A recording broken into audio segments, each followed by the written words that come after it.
Gloria, yan ang bagay sa'yo. Maglinis. Yang damo dyan, yang basura, 5 taon na yan. Hindi pa ako nakapunta ng Japan. Nandyan na yan.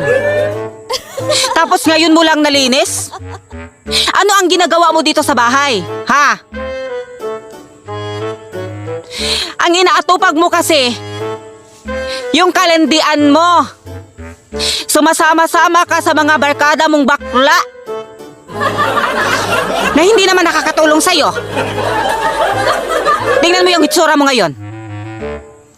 Kagabi, hindi ka nakauwi ng maaga kasi nag-inuman kayo ng barkada mo. Hindi mo iniisip ang mga trabaho dito sa bahay. Alam mo